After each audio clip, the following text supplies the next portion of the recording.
Olá você, inculto automotivo besta sobre rodas, você que anseia por conhecimento, você está no canal errado.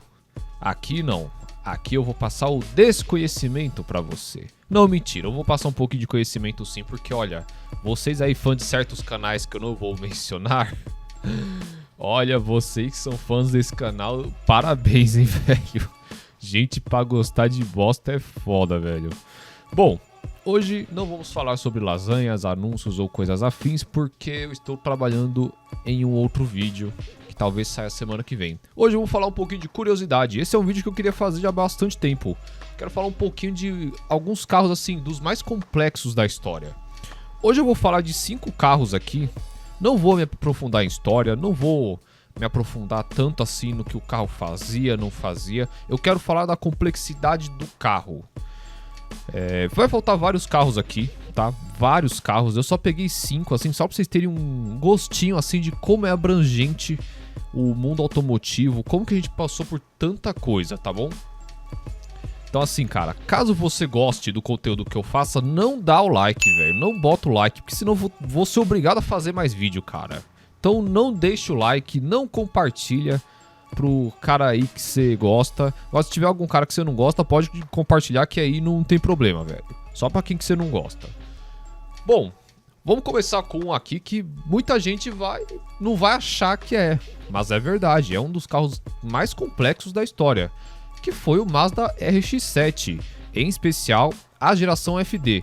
Porque assim, o motor rotativo até hoje é poucos que mexem. O motor rotativo ele é estranho. Vocês já viram como é que é um motor rotativo? Ele não tem um pistão exatamente. Ele tem uma peça que é quase um triângulo e aquela peça faz a queima no rotor. Então assim, o motor em si já é meio complicado de mexer.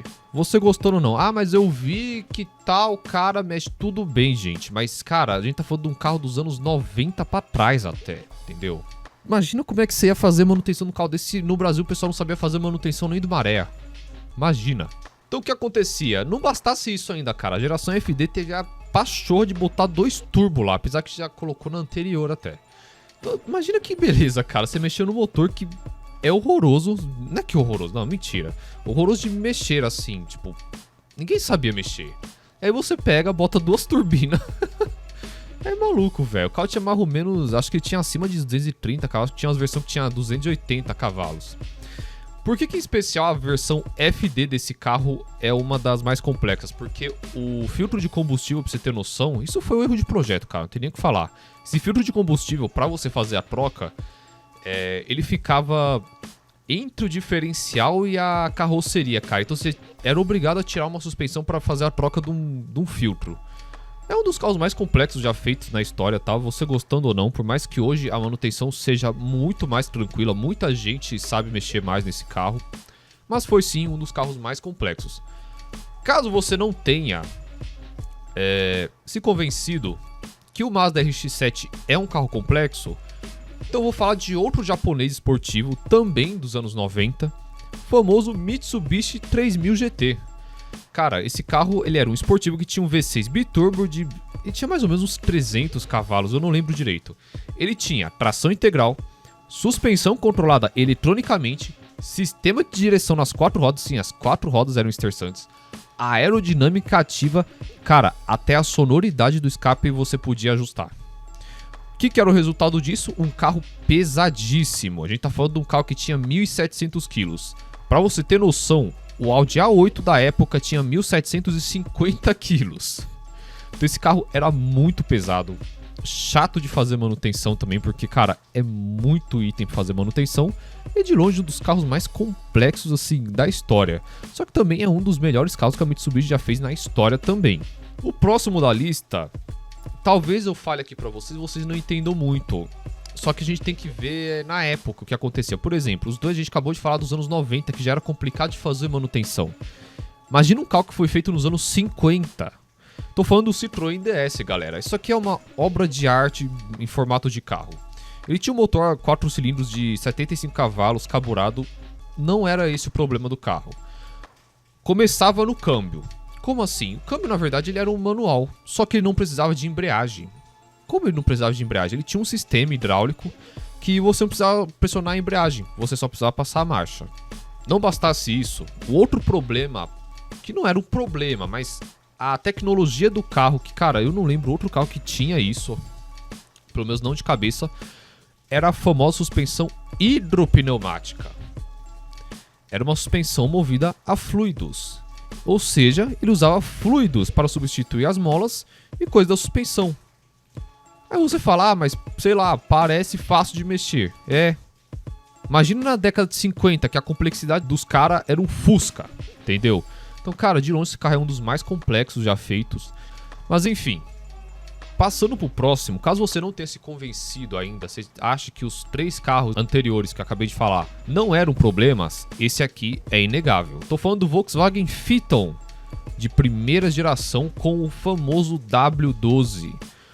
Cara, esse W12, vamos começar pelo problema já, né? W12, se isso não te assusta, eu não sei o que te assusta, velho. Esse motor aqui era basicamente o motor que a Bentley iria usar depois nos Continental. 450 cavalos mais ou menos, um câmbio automático de 5 ou 6 marchas, não lembro de cabeça, gente. Ele tinha pedal shift já na época, é um carro que foi lançado em 2002, viu? Lembra disso. Ele tinha tração integral. Não bastasse isso, ele também tinha suspensão a ar. Olha, falar tudo que esse carro tem vai me consumir muito tempo mesmo. Esse carro hoje, ele é assim, a maneira mais fácil de você entrar no resto de rico que possa realmente te ferrar. Porque a gente tá falando de um carro de 2002 que ele colocou muita tecnologia que estava sendo embarcada ainda. Foi a era dos módulos. Então a Mercedes sofreu com isso, a BMW sofreu com isso. Imagina um Volkswagen topo de linha, que é acima do Passat. Esse carro ele tinha uma tela de infoentretenimento na frente. Época que carro nenhum tinha isso, cara. Era esse o nível do carro. Qual que é o problema? Além das 3 toneladas quase que esse carro tinha umas 2.700 kg, 2.800 por aí. Esse carro era dito que a quantidade de fio que passava por ele era o bastante para dar cerca de mais de quilômetro. Então assim, imagina fazer uma manutenção da hora nesse carro. Ele é um carro completaço, tá, gente? Completaço mesmo. É um baita resto de rico. Mas também é um baita problemaço também. E por último, eu vou falar o carro que, na minha opinião, é de longe o mais complexo já feito. Tudo bem, tô falando aqui do Mercedes 600 Pullman. Carro feito aí na década de 60.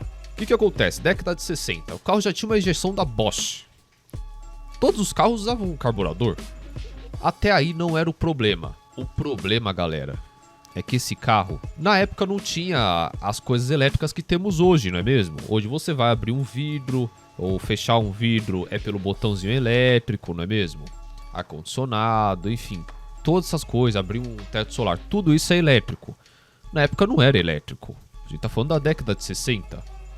Então qual foi a solução da Mercedes para resolver isso?